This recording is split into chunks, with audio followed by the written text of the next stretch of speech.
जिस प्रकार हमारे पूर्वजों ने आज से हजारों साल पहले इसी प्रकार जो सामाजिक अंदर एकता करके हमारे बाप दादों ने कई सारी लड़ाई लड़ी, उनकी वजह से हम लोगों को आज बोलने का मौका मिला, तो पढ़ने का मौका मिला, कपड़े पहनने का मौका मिला। और जो व्यक्ति आज कहीं न कहीं बड़ी शिक्षा हासिल करके शासन प्रशासन के अंदर बैठे हुए हैं, वो भी कहीं न कहीं इस पूर्वजों का देन है। साथियों, मैं उस धरती से आता हूं जिस धरती का इतिहास है, राजा रजवाड़ा मुगल आए और राणा प्रजा भील का इतिहास है, उस धरती से आता हूं। साथियों, जब आप लोगों ने सुना होगा हल्दी घाटी का युद्ध, जो हल्दी घाटी का युद्ध सारे राजपूत भाइयों ने महाराणा प्रताप का साथ छोड़ दिया था और उस जगह भीलों ने साथ दिया था और मुगलों को भगाया था, वो हल्दी घाटी का युद्ध जीता। उस धरती से आता हूं। साथियों, आज आपकी इस क्षेत्र के अंदर बात करें तो मुझे जानकारी मिली कि डैम बनने की बात चल रही है, तालाब बनने की बात चल रही है। जब बिरसा मुंडा, जब उस समय में अंग्रेजों के समय में उस बिरसा मुंडा ने, हम उनको भगवान नाम से पुकारते हैं, उस बिरसा मुंडा ने जमीन, जल जंगल जमीनों के लिए एक आंदोलन छेड़ा था।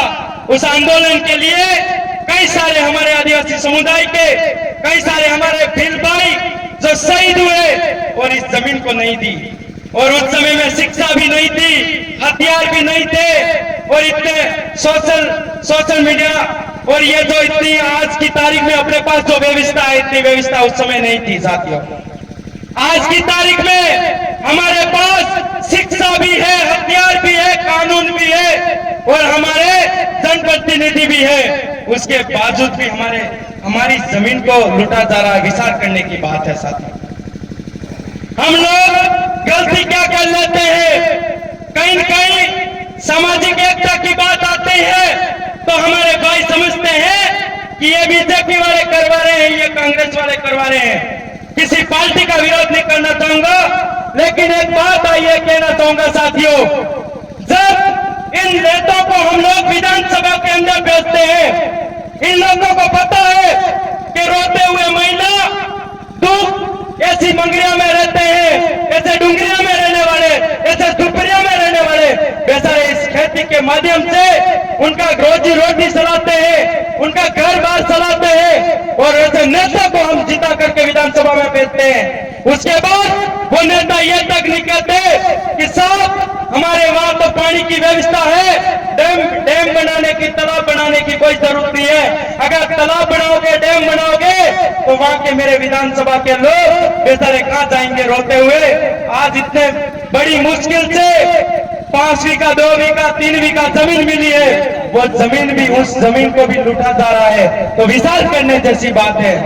मेरे नौजवानों को कहना चाहूंगा, हमारे बीच में पूर्व राष्ट्रीय संयोजक भील प्रदेश मुक्ति मोर्चा के मांगू दादा बैठे हुए हैं।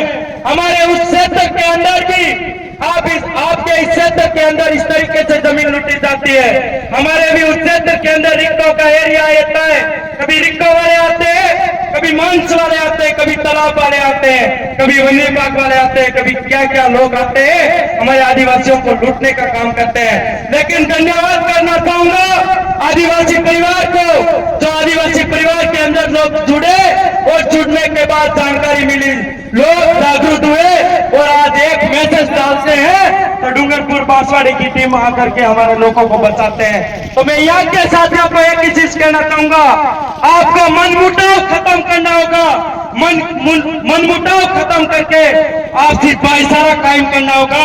भाईचारा कायम करिए और हमारी ऐसी कहीं आपत आती है तो आप मैसेज डालिए, आवाज डालिए।